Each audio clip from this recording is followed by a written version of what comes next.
I was the first female reporter outside of the Taj terror attack, reporting for 60 hours of hell as it broke loose.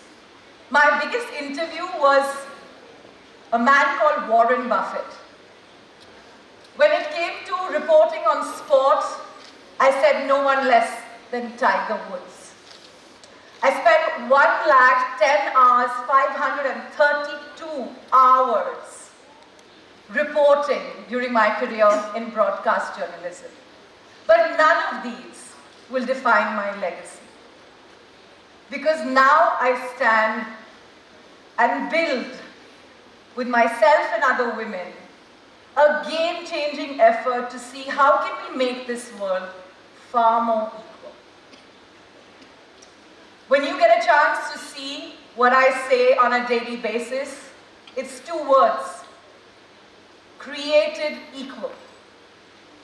And as I start my TEDx today, I want to not just urge women in this hall to listen to me. I want every single boy, every man, every dad, brother, son, to be partner and whatever else choices you make. To peel your ears and listen to why I stand ahead of you and make this absolutely heartfelt appeal of making a world that's more promising, more equal, and far more full of opportunities for all of us, no matter what choices of gender and identity we all make. Thanks for having me here. I'm going to start with maths. I wasn't very good at it, and I'm sure my professor sitting in this audience would also have a laugh. But maths has saved the story of my entire journey when it comes to talking about women. We're 750 million women in this country. That's half the population. At 50% of our population, we should be half the vote. We should be half the voice. We should be half the democracy. But we are not. Why? We never ask ourselves. Can't remember the last time you guys must have picked up the preamble, but I remember parts of it was always involved in our prayer. And so we call ourselves a nation that starts by saying, "We the people of this nation." And I say, where is this we the people without the power of she the people? If half this country's population is not participating in changing the way we think of ourselves, building this nation really, and shaping the future of our future, how will we succeed as a country that says that in 5 years from now, we want to be a $5 trillion economy? Are we doing this with half our strength? So when I started to think about these things, it came from the thought that, Shaili, how many interviews have you done in your career as a broadcast journalist? I said 500. And I said, who are these 500 people? This is me talking to myself.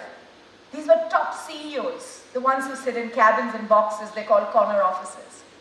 And I said, how many of them are women? 33. I interviewed 33 top CEOs who were women in my entire career.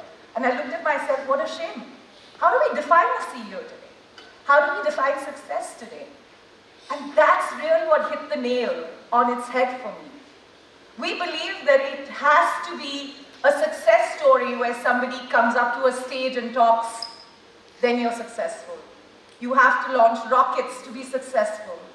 You have to create a $1 billion company to be successful. And I say no. Let's not define success by measurables that have been put across. To me, the mom who makes food at home as a homemaker by choice, she is successful. To me, the girl who goes to work, earns her money, and lives the life of her choice is successful. To me, the teachers who choose to teach and not chase a corporate dream is successful. And as we build that idea of success, we realized that there were not 100,000 women, not 1 million women, but 750 million successful women around us. We were just not telling their stories. Not telling their stories. I often say this, and I'll probably end my talk at some point with the same statement. Women need many role models. but they need male champions. And that's why I began this talk by saying I want the men and the boys in this room to know that our society has constantly reminded us how inadequate women are. You know, there's a saying, and I put this in my book, which I call Sisterhood Economy, that all women are working women, only few are salaried. And we don't ever put that lens when we start thinking about opportunities. We don't put that lens when we start measuring what we are doing is worth it or not. We've constantly been reminded, whether it comes to workplaces, whether it comes to humor, whether it comes to sarcasm, that women should do certain things in a certain way. They should talk softly, sit properly, wear lengthily, or something else like that. And the more we talk about this change, to an extent actually, thanks to social media, which has sort of come around in different conversations on this stage, it's actually one person who can potentially change and trigger a movement. One person. So the idea of what I created, She the People, a platform, was born in 2015. And it was a subset of many of the experiences I had. But the one experience that really made it actually go from an idea to reality was the fact that somebody said, why do women need a platform? I'm like, why not? And that was the only reason I did it. And we started with one follower. Today, every month, She the People has 30 million people watching us.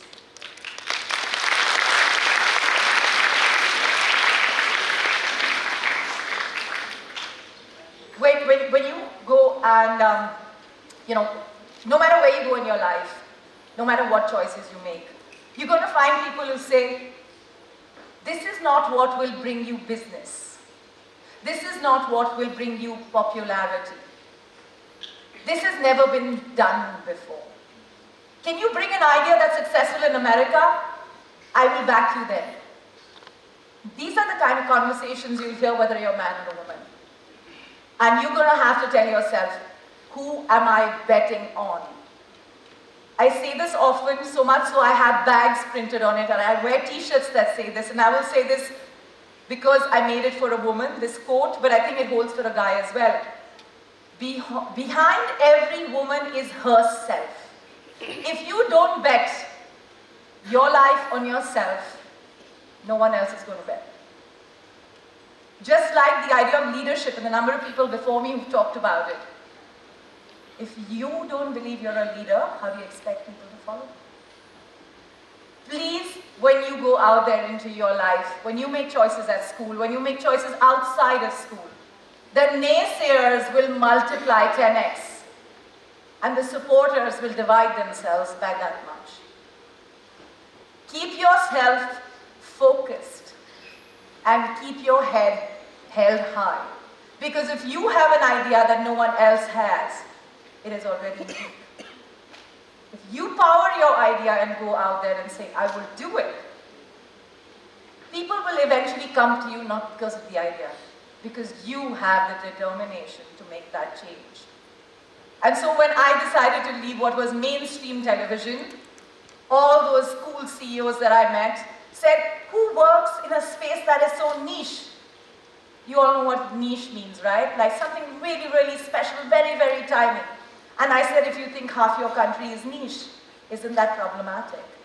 And so I often say that not only are women 50% of this country, we raise the other half. We need to fix how we raise the other half. I'm a mom of a 9-year-old boy and a 6-year-old girl. The investment of my time going in how I raise my boy and how differently I raise my girl, very different. I spend a lot more time trying to raise my boy as a feminist because I can see that my girl already has role models to follow now. But more and more I think about the transition that I have made in working as a corporate journalist to one who actually recognizes what women can potentially do for a country like ours. I remain hopeful and optimistic that we will henceforth spend more time talking with boys and how they can change the way we think about women and how they can help us make this world far, far more equal. I'm going to just tell you two very short and very powerful stories. And the reason I'm telling you these stories is because it's a combination of my work with women and my work in the media. That there is a tendency that what we read on our timeline is the truth. There's a tendency of what's written in the newspaper is the truth. There's a tendency for us to believe that what we see on television or the forwarded video that comes into our phones is the truth.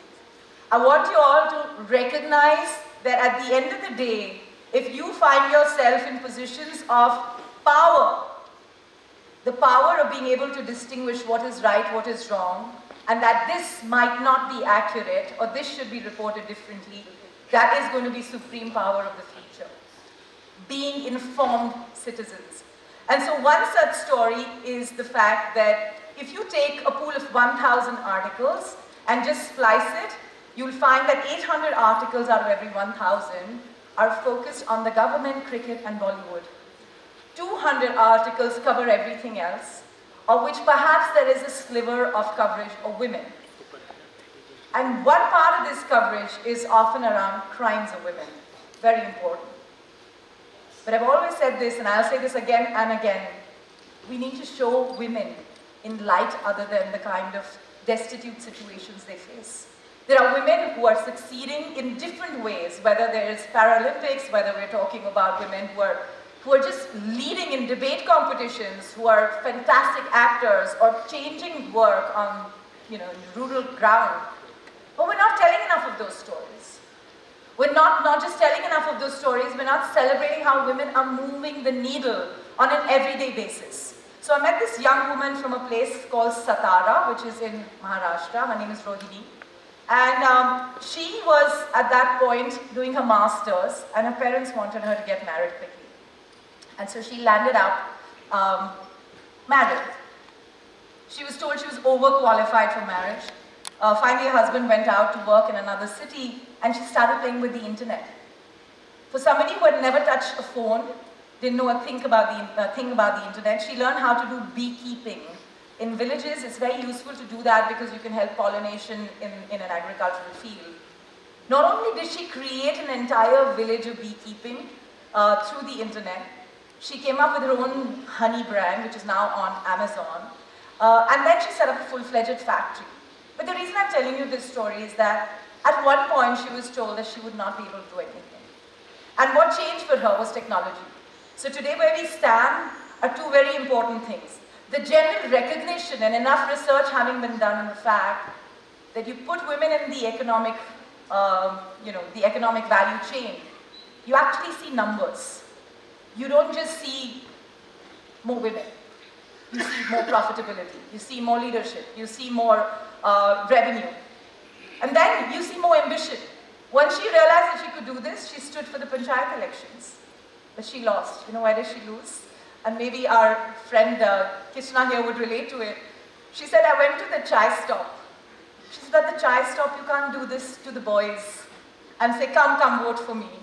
And she said, that was the only reason I lost out. She said, otherwise everybody was with me. But I can't go and give free tea to somebody. I can't hug other men and say, come on, this is the watering hole. A cultural shift hasn't happened in our country, right?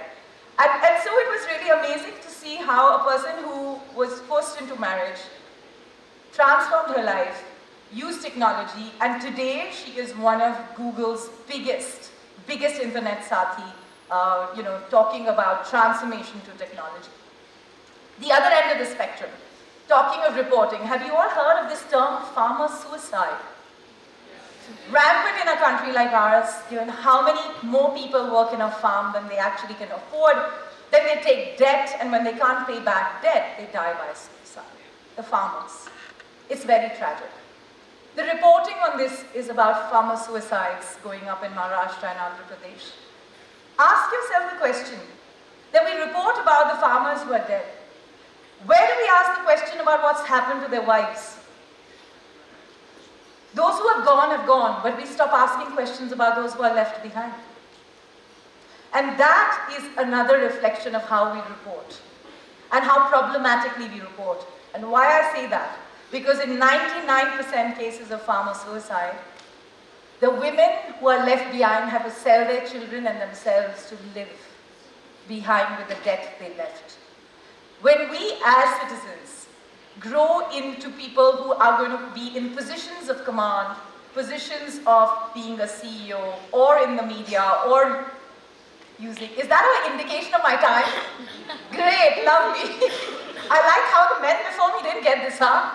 But good to be back in the spotlight. Is simply the fact that we need to change the way our coverage is done. We can only do it if we ask questions. This is something I learned from my teachers at Air Force Golden Jubilee, and I've never stopped saying this to every single new employee at my company. Don't come here with answers, come to me with questions. Raise your voice, ask your questions. And my final word to you all would simply be this, that it takes the power of one to fire change. And often, that one person that you're looking to champion you is you. Thank you.